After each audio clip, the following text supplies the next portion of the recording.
Thanks for starting that now. It's right on schedule, I suppose. Thanks, Brandon, and thanks all of you who are in attendance. Good afternoon. I've been asked to speak about the need for MST in our community. At Children and Youth, we're one of the primary, I would say, referrers of this process when families come to us. And as I processed this request, I began thinking about which particular child did MST over the past several years help the most. And the correct answer that I came to was that perhaps it was the children who have received this service that have never entered our child welfare system. We may not know them directly, have immediate name recognition or some sort of special story. But what I can tell you is that this is probably hundreds of children in our community. The fact that there are no particular stories may be honestly the biggest indicator of the need and success of this great service. These children have not needed to sit in our waiting room for hours waiting for a place to go. These children have not needed to sit in the hospital with only a children and youth caseworker to talk to for days. These children have not ended up in a congregate care or group home, not by any means meeting their mental health needs, and could even be compounding them. These children in these situations perhaps have not had a chance at this type of truly diversional or diversionary and preventative program earlier in their treatment history. MST Standard has allowed us to serve children in their family setting and communities over the past several years without needing to risk the trauma caused by out of home and out of community placement. It has agreed with so many modern child welfare initiatives and practices. It molds so easily with family group decision-making, crisis and rapid response meetings, family first services and prevention, and perhaps most importantly, the reduction of removal and congregate care placements. This program has really helped our community with children with behavioral issues and truancy by looking at entire family solutions and progress. It is also very important to note by helping with this population of children, it gives our agency more time to focus on children that are the victims of sometimes horrifying abuse and neglect, the most vulnerable population that we serve. In the past year or so, as Brandon mentioned, we've seen an increase in the amount of what our governing bodies would call complex cases and complex case children. These are children who cross through and are from many of the disciplines of human services. Many of these children have experienced failed placements, interventions, and often their family leaves them. And after a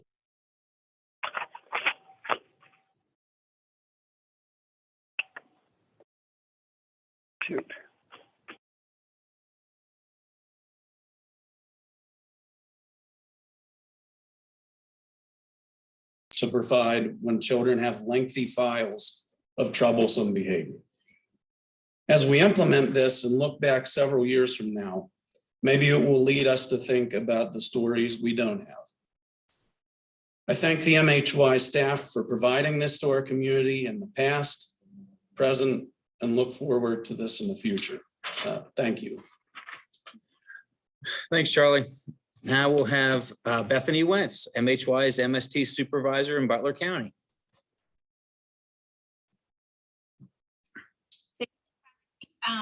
As Luke said, I'm Bethany Wentz. I'm the MST super for Butler County. I've actually been in this position for 8 years. And in those 8 years, I only looked at the statistics under my reign. We have had over 200 families in Butler County receive MST services.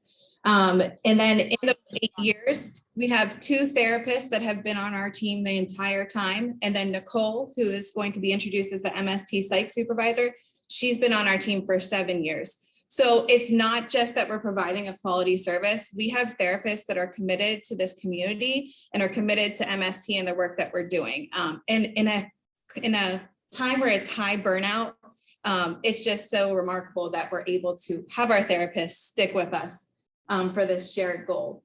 We have consistent positive outcomes in Butler County, which means we have low placement rates. When we close, we try to have as few services as possible in place so that the family is totally taking over and they're in charge of their kid. We're really looking to empower the caregiver, so they're not having people coming in and out of their house, and to really minimize the services that are coming in there. And then the biggest thing, as has been mentioned, is keeping the kids in the home, decreasing that family conflict, and just helping the family move forward in a positive way. And we have consistent positive outcomes over the last 8 years on all of those objectives. Another amazing part about Butler County is the high collaboration we have with CYS and other formal services. I worked in another county that's south of us previous to this, and it was really hard to get a return phone call. It was really hard to get a return email, and even to have like somebody come out to the house to join you in a special circumstance. It was pretty much unheard of.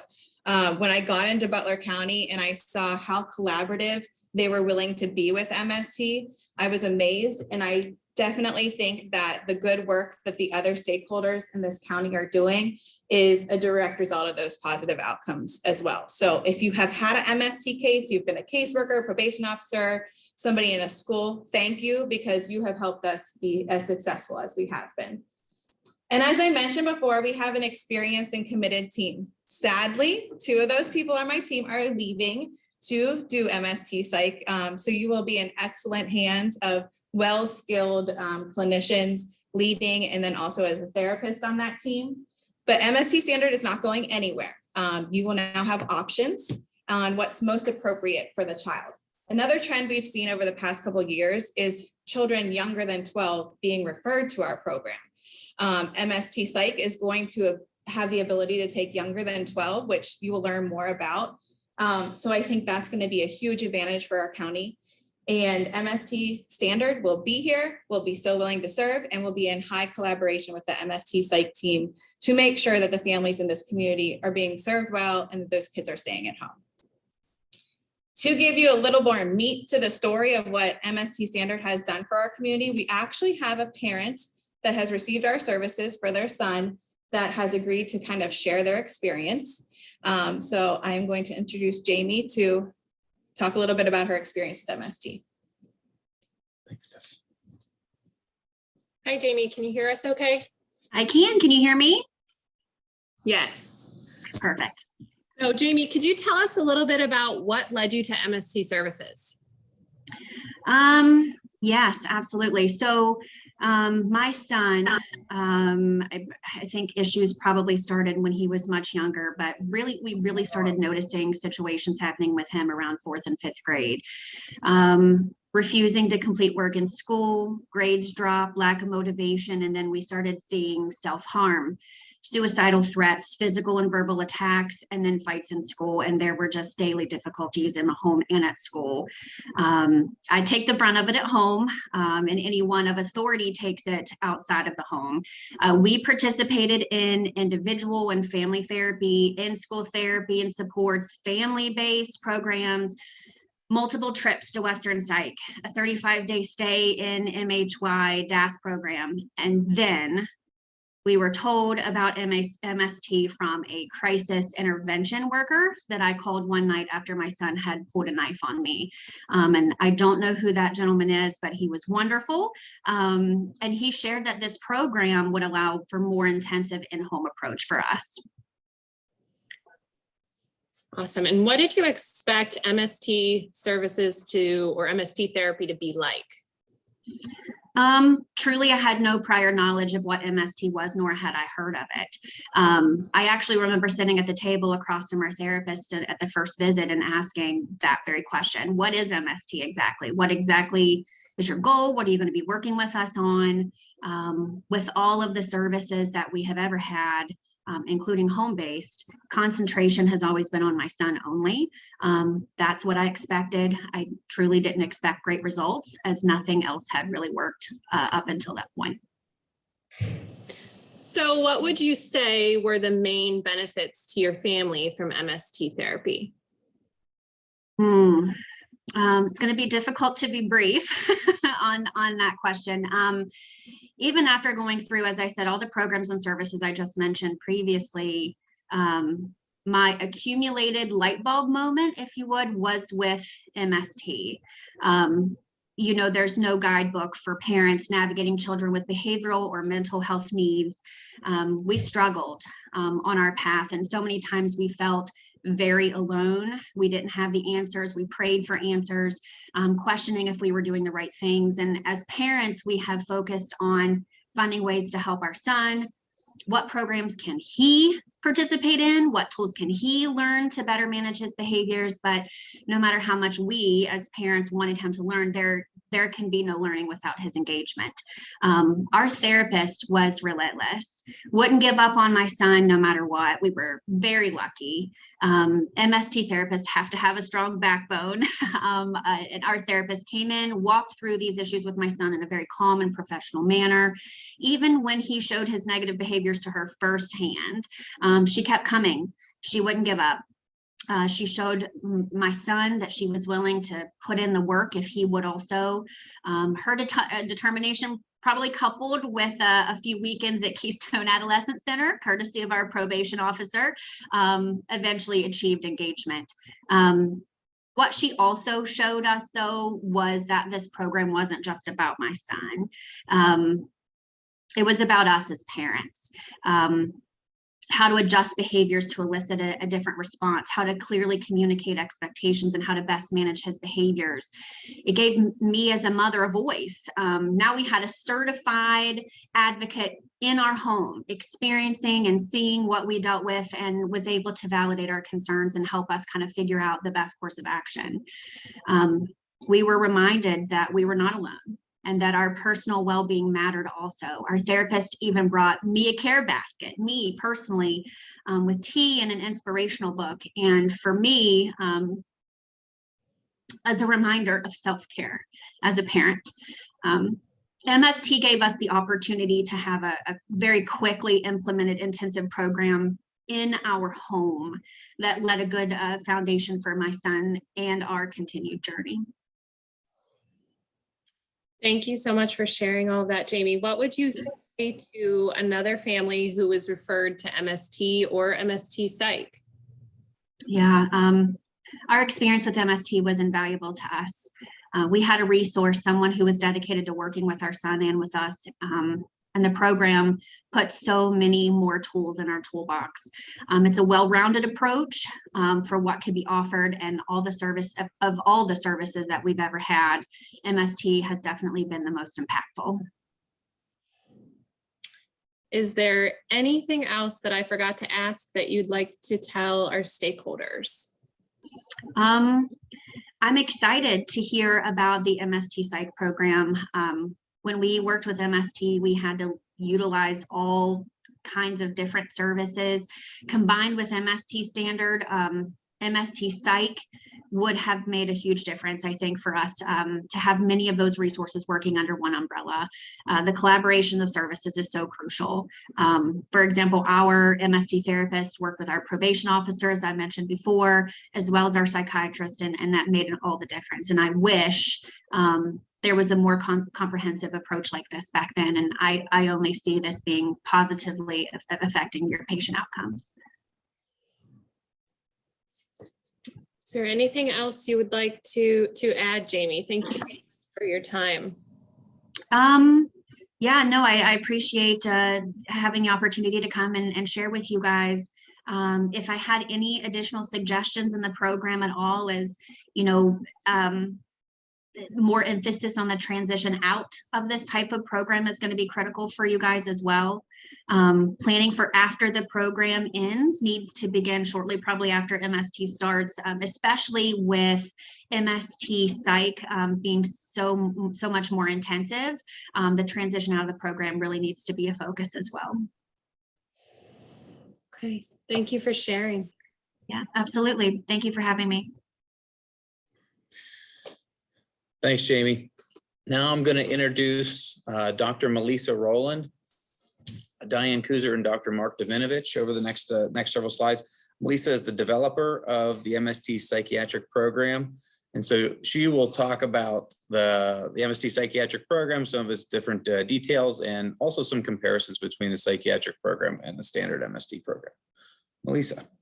Great. Thank you, Lucas. Greetings, everyone. Wow, it's really a privilege to be here today. You guys have done just an amazing amount of work in your county already for youth and families, and it's very heartening to hear your interest and investment in this adaptation of MST. And Jamie, I just want to say thank you so much for sharing. I know it can be hard to share personal experiences, and your point to us is very well taken. And one thing we have found that I'll talk about a little bit as I go through the slides is, as we've looked to see how the model needs to be done a little differently for youth and families where there are serious psychiatric problems. Oh, you can just hold there a second, Lucas. As we've looked to do that, we found that that we do need to really think about transition. And one way that the youth and families that receive MST psychiatric are a bit different is that sometimes we do have to, they will often still need services when we are through. And so getting good psychiatric aftercare and other services for the mental health component of their needs is really important. So thank you so much. I appreciate your talking to us today. Now I am going to go off camera for a minute because I have to sort of look to. I will be back in a bit when I get through with my part of the talk. And so I'll just stop the video for a minute. Okay, so for first I want to start by saying we have two other folks involved in the adaptation, Mark Diminovich and Diane Kuzer. They'll be working with you guys on the ground, and in a little bit I'll introduce them a little more thoroughly and they will get a chance to talk. Broadly, just to start here with this slide, the point of this slide is just to let you guys know that MST psychiatric is very much grounded in standard MST. We started at the Family Services Research Center, working with Scott Hengler and his group, and we very much embrace everything that MST standard does. We just consider ourselves to be a few additional adaptation pieces to help for youth and families that have comorbid psychiatric or mental health problems that are serious going on. And so I'm going to assume that most of you are pretty familiar with MST, and so won't belabor these slides. And so, but just the basics about MST are here. Okay, Lucas, you want to go to the next slide?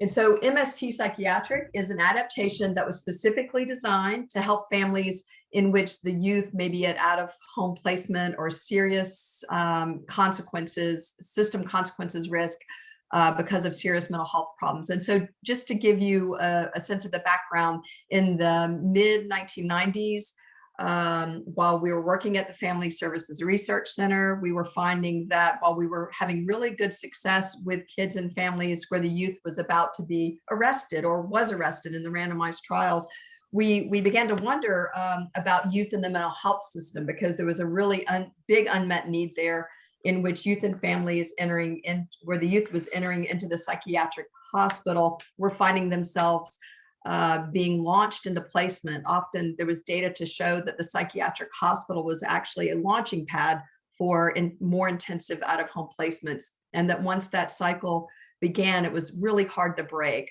And so we started to sort of have this wonder about whether the treatment model might make sense for these youth and families. And so I was really lucky to be coming out of my residency program. I'm a child and adolescent psychiatrist. And so got a position at the Family Services Research Center. And so next slide, Lucas. And so they gave me this job to run this top study. And so I thought, great, this will be fun. So this is a large study funded by the National Institute of Mental Health in the early to mid 1990s, in which Scott Hengler, the developer of MST, was given a big grant to see if we could modify the model to work with youth and families that were coming through the psychiatric hospital. And so it was pretty interesting. And so instead of going to the courts and randomizing youth there, which is normal for MST, we went to the chairman of the hospital of the department and got approval to go to our psychiatric hospital that was at the medical university and to intercept families that were coming through the front door. And once the decision had been made to place the youth in the hospital, that we could then randomize them and try to take half of them back out. So a lot of fun. I have to say, I'm glad I was young and didn't know what I didn't know, being right out of my residency. And so in that study, the youth and families we tried to work with were ones that lived locally, lived in the county, that the youth were at significant risk of threat of harm to self or others, suicidal, homicidal, or psychotic. So we were trying to take youth that were very much in crisis, and they needed to either have Medicaid funding or be on crisis stabilization money. So families with lower socioeconomic financial issues. And so we ran that study for, about 4 years clinically. We randomized over 160 families, half getting our modification of MST and half getting usual services. And I'll talk about the outcomes in a minute. Hold the slide for one more second, Lucas. But we did pretty well. And so we moved on, took the show on the road, and we had the opportunity to try this model in Hawaii, in Philadelphia, and New York City. Have outcomes from that, and over the years learned quite a few lessons, and at this point are now implementing it out in communities such as yours. And so next slide, Lucas. In general, across those studies, we were able to get good outcomes.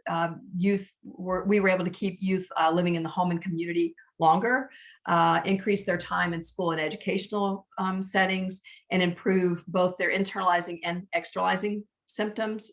In the first study, we were shown to reduce suicidal behavior at a year out. We also have outcomes that show improved family functioning and some trends toward decreased substance use and crimes on the part of the youth. Okay, next slide, Lucas. And so I'll talk, just so you're aware, there's a handout about the research outcomes, and the handout also gives details about the studies and references for the articles, and we're happy to provide those for you if you're interested. So what we've learned from all that is, so here are inclusion criteria. You'll see, if you're familiar with MST, that our inclusion criteria pretty much match. The difference here is that we have been researched to go down to as low as age 9.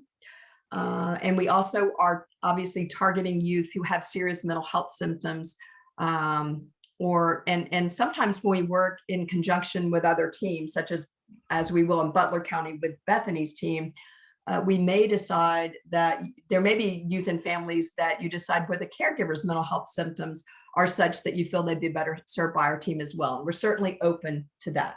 Okay, next slide. Okay, here are some of your specific criteria that you've prioritized for your county.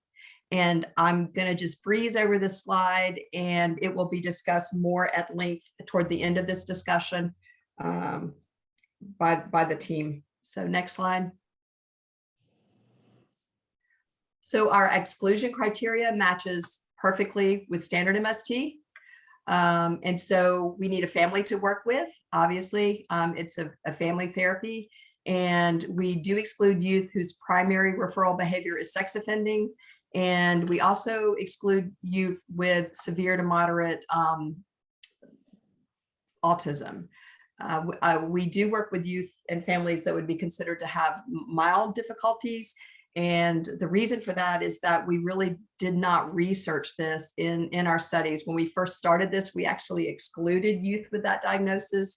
And one thing to be aware of is when a lot of this research was going on, that diagnosis was not as prominent as it is now. And so with youth that are considered to have mild autism, we'll be willing to, able to work with you when you go to refer youth and families and sort of see if it's an appropriate fit or not. Okay, next slide. Okay. So these slides are just a reminder of how MST in general is implemented, an intensive home-based model. Our therapists work intensively with your family, and they'll work with you about a month longer, maybe a little bit more in MST psychiatric compared to MST standard. We also have our therapists take a slightly lower caseload because we found the work is a bit more intense. Next slide.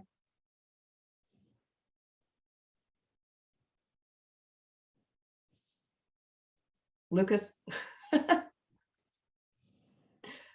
So our staff, and this is just a typical of standard MST, our staff deliver all treatment. You know, we try our best to keep all of the treatment in one location to help our families have fewer things to navigate.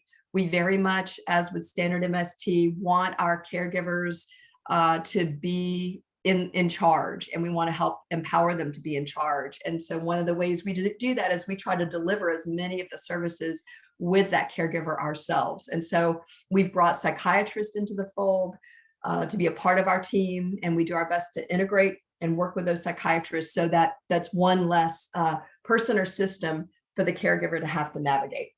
We also spend a lot of time trying to engage and align, and we often work with families that have been so frustrated by the system that they're having difficulties in this area. And so we very much expect that, as we do in standard MST. Okay, next slide. So for the next couple of slides, I'll talk in a little bit more detail about the ways in which we modified the model. One of the findings, and for these findings, we actually compared the families that came into our study with those that were in a parallel study that was going on around that time. And in that parallel study, the families were of youth in the juvenile justice system, in which the youth had a substance abuse disorder. And so when we compared our families to those families where the youth had a substance abuse or dependence disorder and was coming into the juvenile justice system, we found that our caregivers tended to have, our therapists were identifying more psychiatric problems with our caregivers. And so one of the modifications is that we spend more time with our model, teaching our therapists how to work with caregivers who may have mental health problems, and some of them serious mental health problems, such as bipolar affective disorder and psychotic symptoms, also caregivers who may have substantial trauma.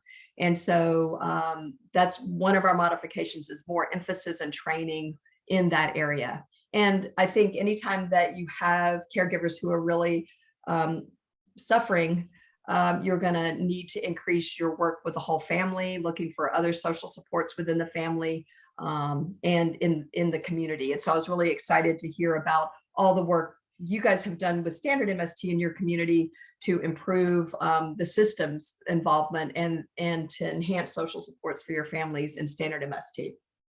Next slide. Of course, you would expect the youth that come into this version of MST to have more psychiatric symptoms. And so a lot of our adaptation revolves around that. We've integrated a psychiatrist into the team. We expect every youth that comes in to receive a consult with that psychiatrist or psychiatry practitioner. We also have a nurse practitioner.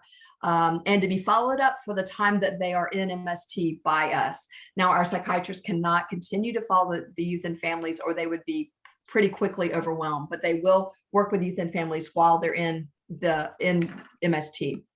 We also have someone on board, that's Dr. Mark Dimitovich here, who is a psychiatrist trained in MST, and he will be working with your psychiatrist there on the ground, Dr. Song, who's here, I think, today, and Brittany, to help them understand the treatment model and to help them utilize evidence-based treatments.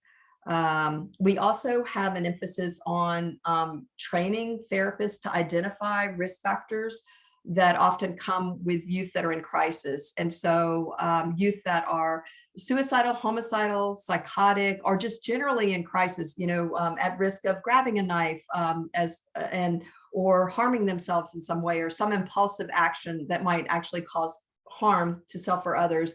We spend substantial time at the beginning of the model training folks to recognize those kind of symptoms and how to work with that. And we have a few extra tools that we use to help with that. We also have increased our therapist training in evidence-based treatment for youth psychiatric problems. And next slide, Lucas. We've also found that it helps if we increase our therapist resources.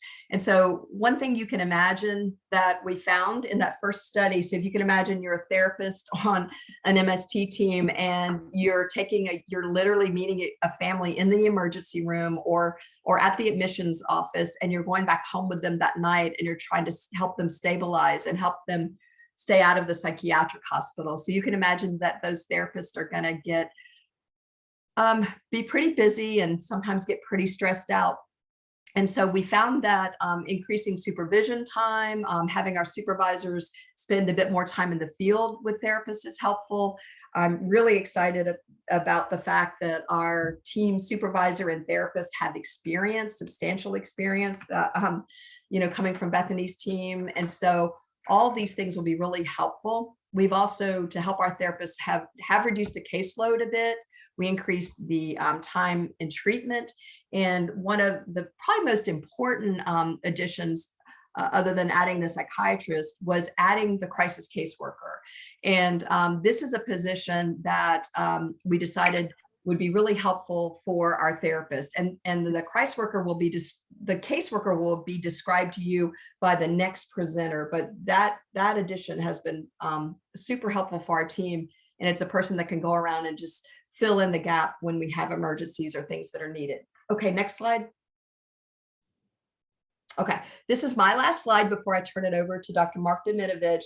And so this slide's developed to give you a sense of all the quality assurance system, which is, as you can see, complex, involved in providing MST.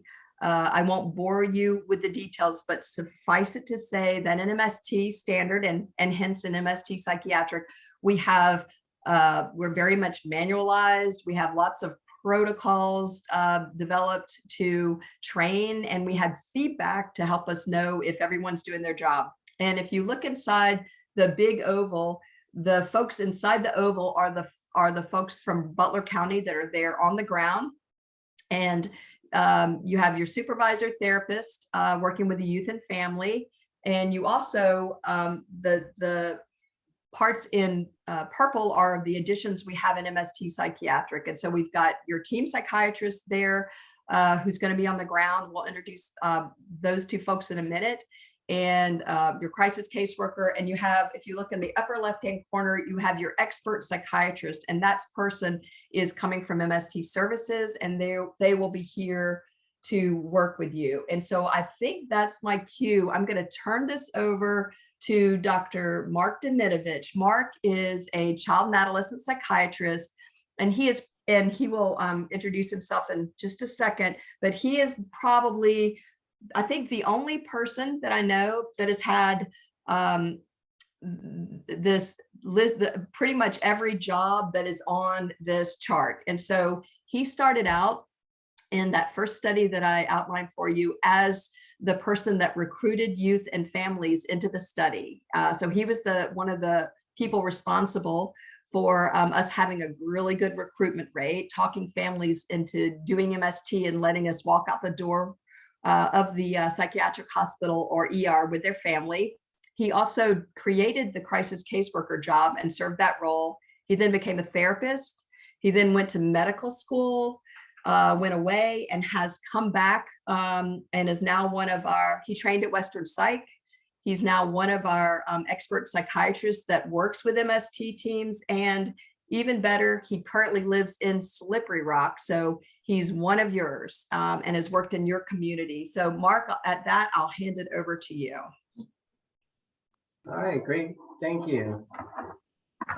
So I'm Dr. Mark Diminovich. I'm quite excited to begin with the Butler team from Slippery Rock. I'm familiar with Butler services and especially familiar with services as I was part-time employed with MHY Family Services for several years. And I'm very committed to MHY Family Services. Their clinical experience and community initiatives are definitely worth my support and continued involvement. So it's very exciting that we're here today and we have the opportunity to move forward with our treatment for youth in your area. So the current slide, if we go to the next one is basically the same, but in Word version, not visual and less visually busy. So it just highlights the prior routine, regular MST team and what the additional members are. And the next couple slides, I'll go into detail about the additional members. I just want to remind everybody that you have the routine team members, but they're enhanced because they're enhanced in the ways Melissa just described, with increased time and decreased caseload to be able to take care of our families. So when you add that time allotment with the addition of the additional members, it really promotes, a good, a more thorough assessment of our families. And that's the bonus of having this MST psychiatric team. You can see the outcomes Melissa highlighted in terms of data, but from my experience, it really promotes the thorough assessment and diagnostic clarity of working with a family. And when you have that, it usually leads to reduction in polypharmacy and improved a multitude of interventions, just not psychopharm interventions, but family interventions, school interventions, and the whole ecological intervention approach that's promoted by MST.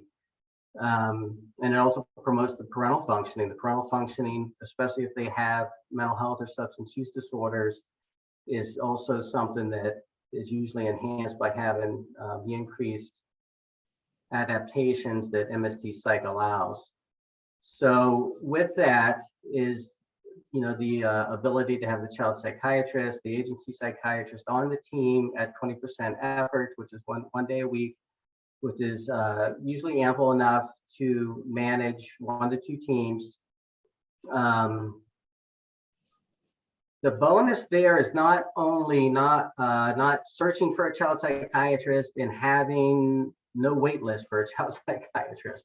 I mean, that is a big bonus, but the main bonus is that the child psychiatrist is wed into the team, and the child psychiatrist and the caseworker function as all team members, and the psychiatric interventions are utilized in team, the team process with the fit factors that we use, our intervention do loops that we call them, and then assessing the outcome of what we're doing. Are we really getting a payoff with this med or with this psychiatric intervention or clinical intervention?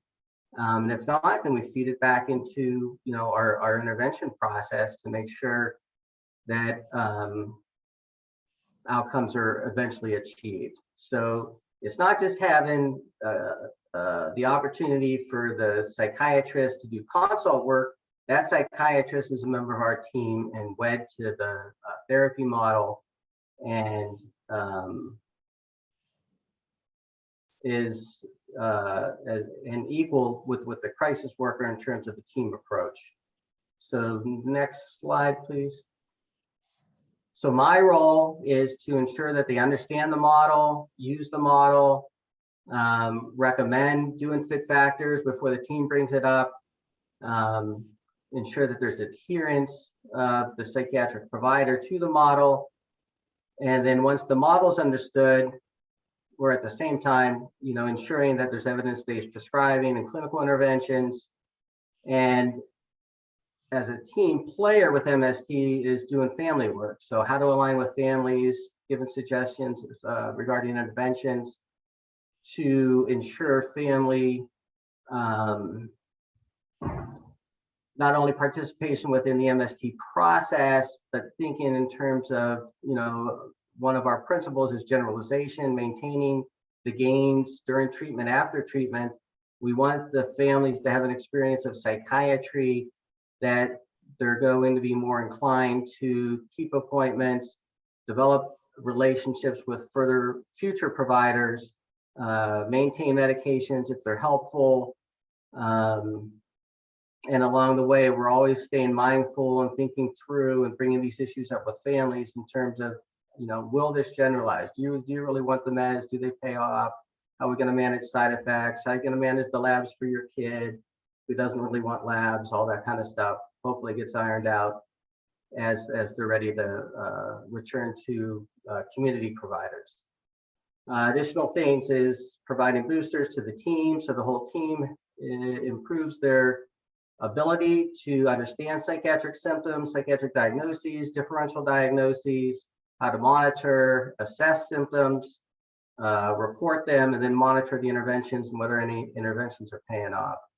The last thing that's emphasized is community relationships. So those referring to us are better understood in terms of what we can provide, that everybody has opportunities to receive services and to, be a advocate for any complex cases that were brought up earlier by the county, because there's usually systems issues that need to be addressed, not only psychiatric interventions, and sometimes the team psychiatrist can play a critical role in that regard.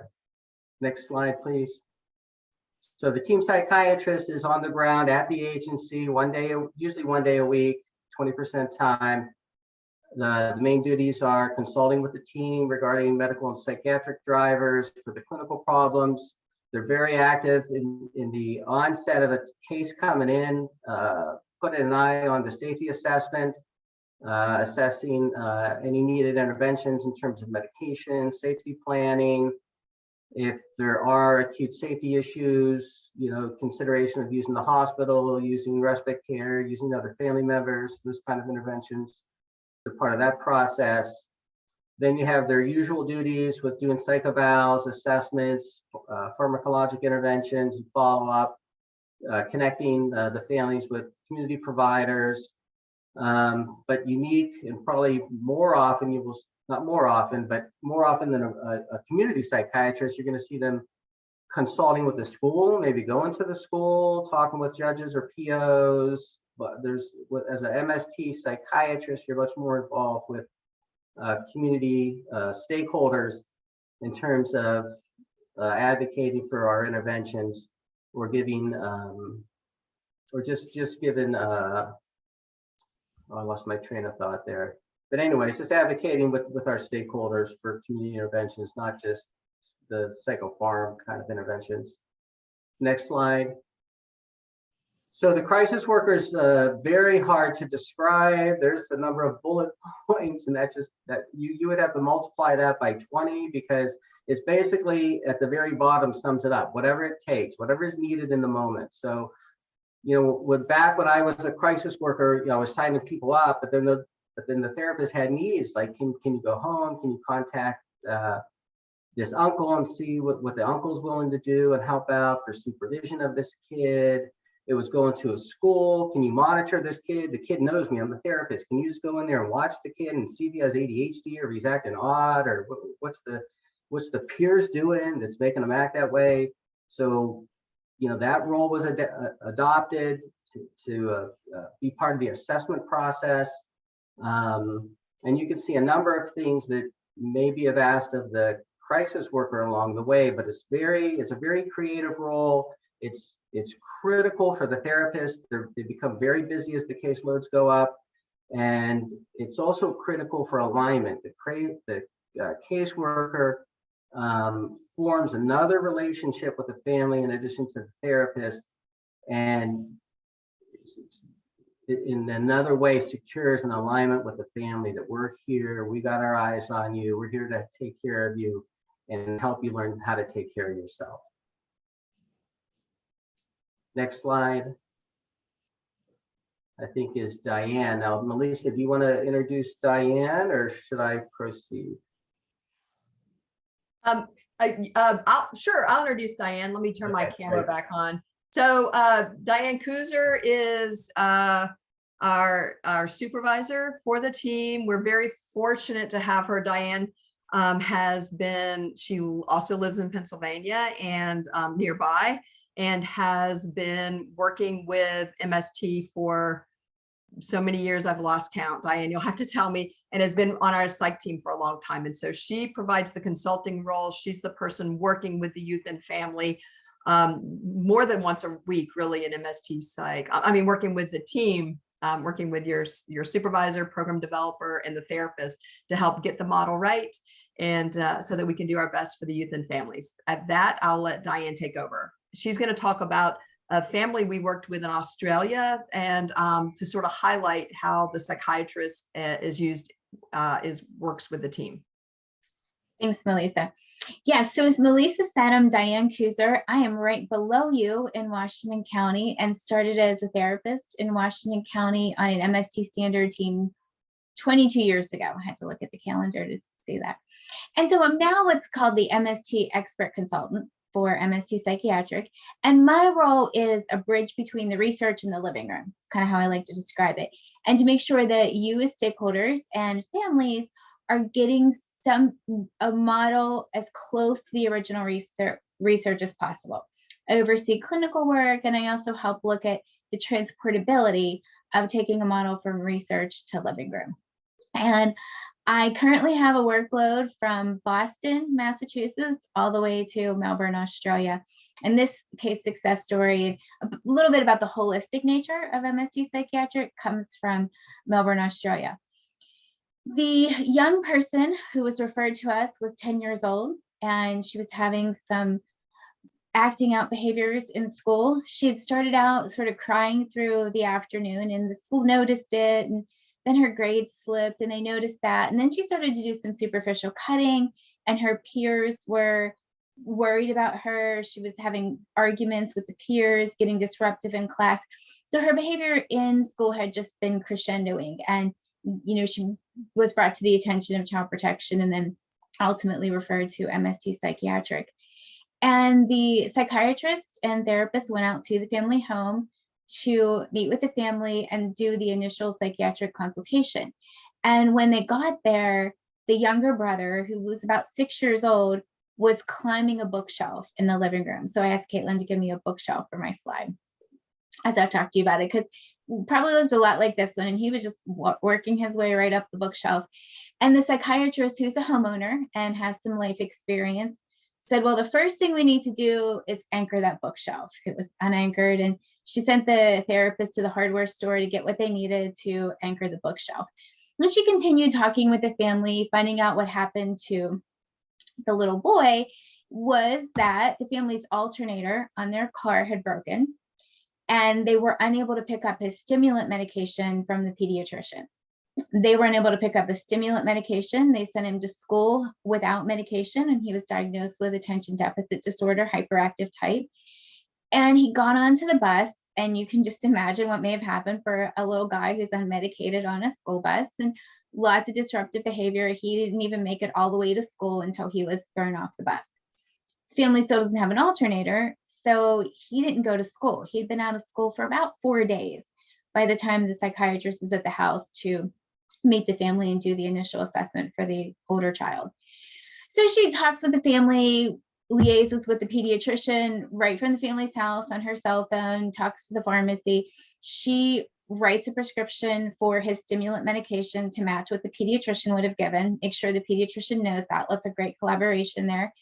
And then the therapist took the family to the pharmacy to pick up the medication. And then he was back in school the next day. Therapist contacted the school. He's medicated. May he come on the bus? Yes, he may.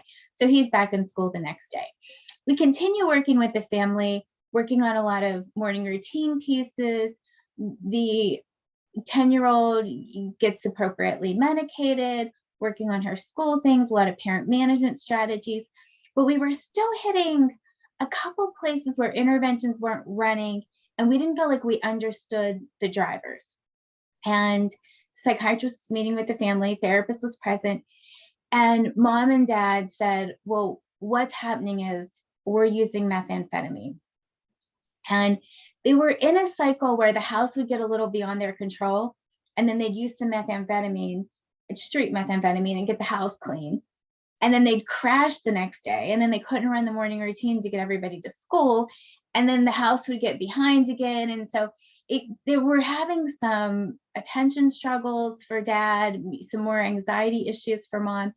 And they just handed it to the psychiatrist and the therapist to enable them to work with it. Psychiatrist got them more appropriately medicated with legal psychopharmacological interventions. And we worked on some behavior activation therapy, some cognitive behavior therapy.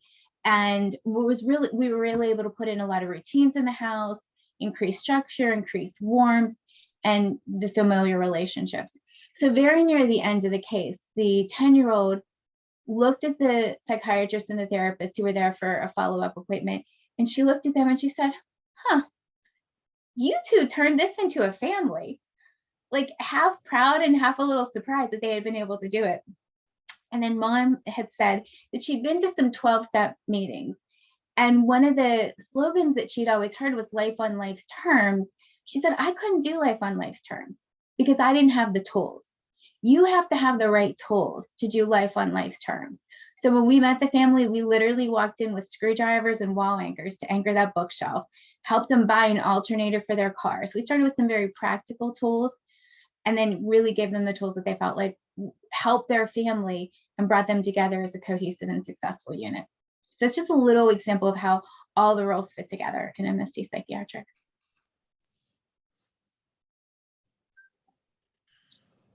Well, thanks, Diane.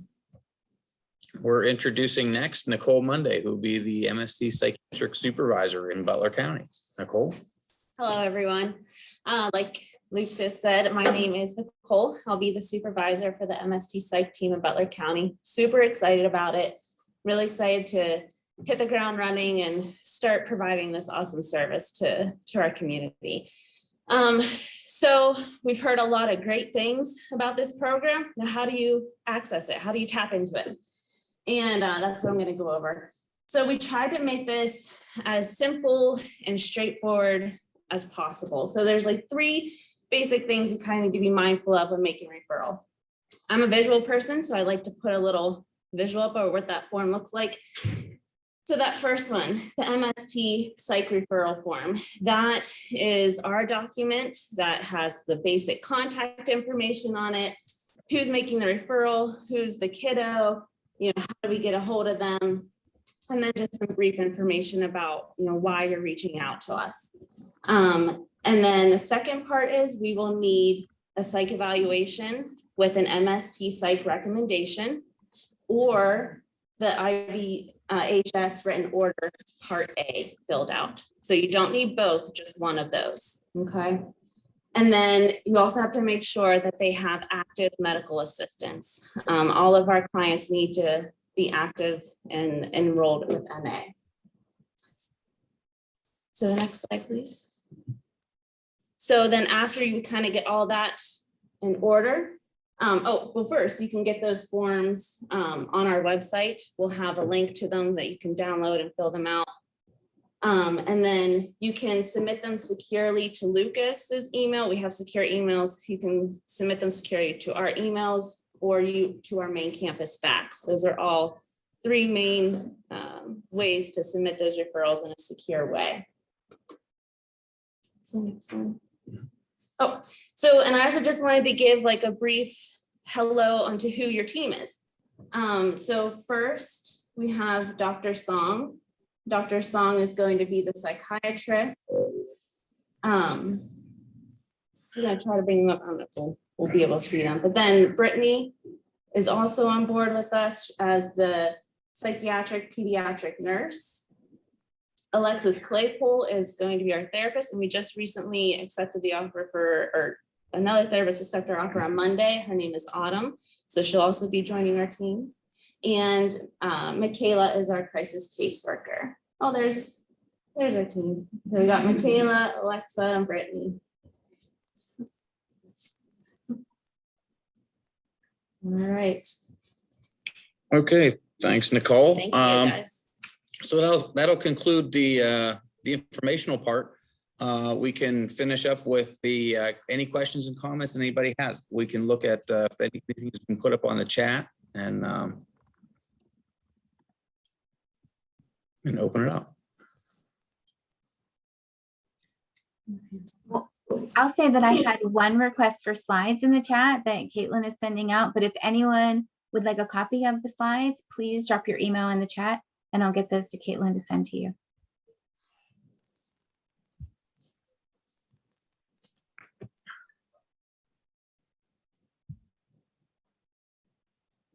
Okay, everybody's really great educators then, so there's no questions. One. Yeah. As in standard, where oftentimes we may pay the gap before they make it through the MA loophole. Are we still able to do that with this, or should we perhaps refer to regular MST first?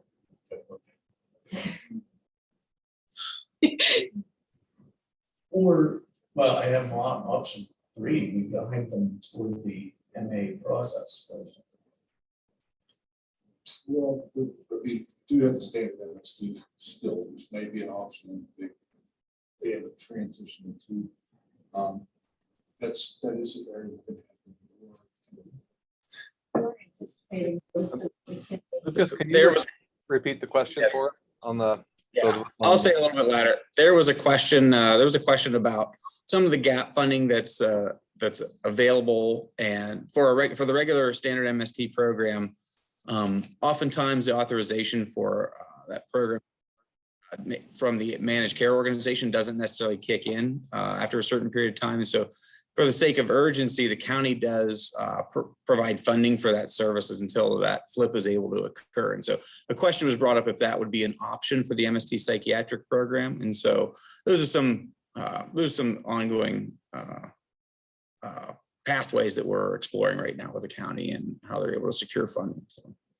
So we'll certainly communicate with the county partners on what the availability looks like for that as we go. Good question.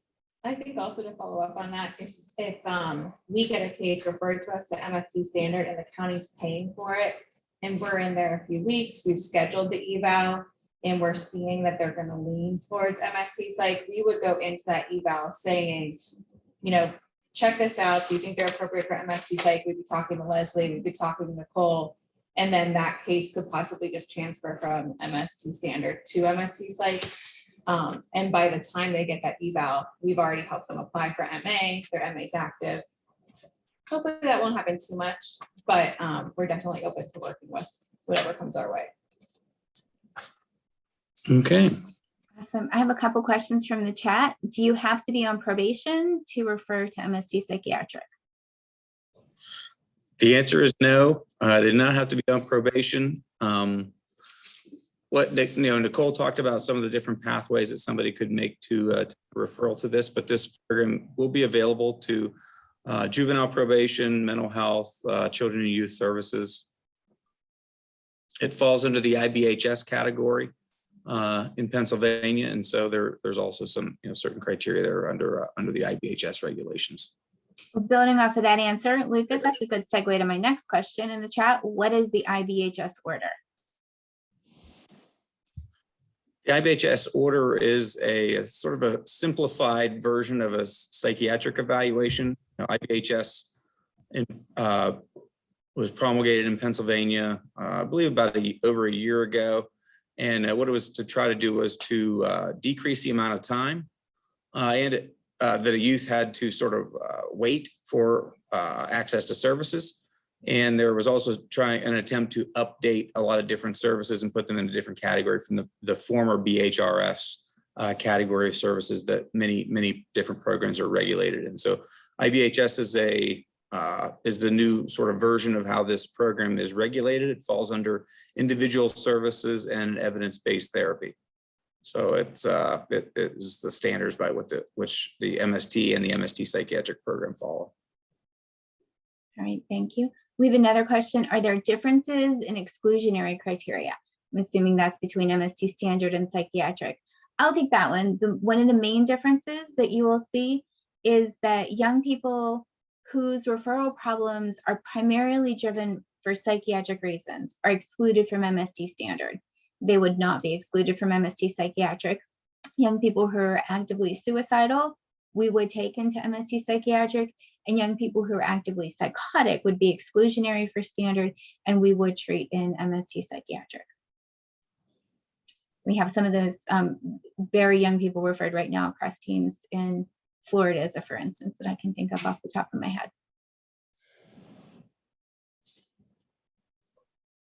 And I think one more thing, Diane, is we will also, youth that are too young for standard MST but they need to have, mental health drivers, which I would assume they would, 9 to 12, we can take those.